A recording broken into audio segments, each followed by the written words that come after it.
You're not going to believe what unfolds in this courtroom. The judge is trying to get a straight answer, and it's like pulling teeth. Let's see how this plays out. The judge starts by asking a man named Mr. Escarino a seemingly simple question. Who were you living with in January of 2014? Mr. Escarino says he was just jumping from place to place. The judge is not having it. Nobody lives place to place, she says. Where were you sleeping? He admits he was bouncing between friends' houses and sometimes staying with his pregnant girlfriend. The judge immediately picks up on that. So you were staying with her a lot, she presses. She's getting annoyed, telling him not to play games with her. I don't like stress at my age, she warns. It's not good for me. So, we're going to start over again. She rephrases, where were you spending most of your nights? Finally, he gives a clearer answer, with my girlfriend. The judge seems satisfied, saying, that's the kind of specificity I'm looking for. So the picture becomes clearer. He and his pregnant girlfriend were living together, but where? The judge asks who his girlfriend was living with. The answer? Her father. So, he, his pregnant girlfriend, and her father were all under the same roof. How long had this arrangement been going on? No more than a month, he says. Before that, he was at a friend's house while his girlfriend was already living with her dad.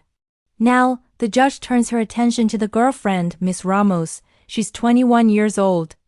The judge asks whose apartment it was that they were all living in. It was my apartment, Miss Ramos replies.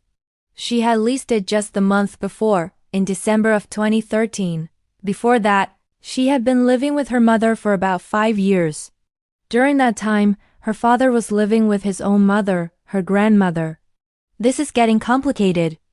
The judge wants to know how the father ended up moving into his daughter's new one-bedroom apartment.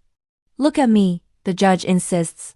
Sensing hesitation, it is not going to be any more pleasant for you because I am going to get to the bottom of this case. It's my joy to do that.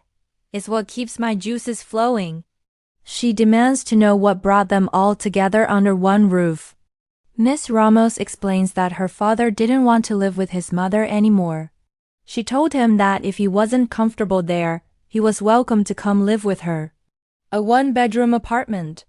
The judge is quick to ask the logical next question. How many bedrooms did you have? Miss Ramos confirms, just a one-bedroom. So where was everyone sleeping? In a surprising twist, Miss Ramos reveals, he had the bedroom to himself. Miss Ramos says she was in the living room with her boyfriend, Mr. Escarino. So, the pregnant 21-year-old gave her bedroom to her father and slept in the living room with her boyfriend. The judge circles back to Mr. Escarino. In January 2014, while living in this crowded apartment, what was he doing for work? I was unemployed, he admits. Then the judge brings up the real reason they're all here. Without sugarcoating it, I want you to tell me what that kerfuffle was about.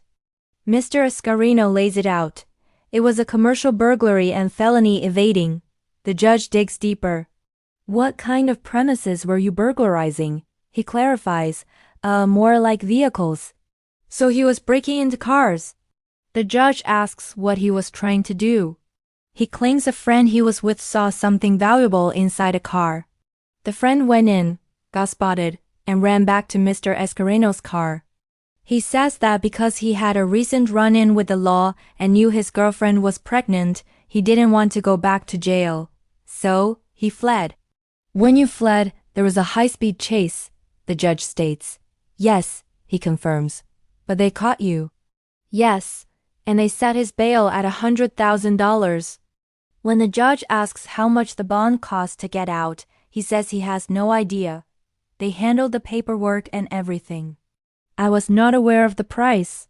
This case is a tangled web of lies, family drama, and bad decisions.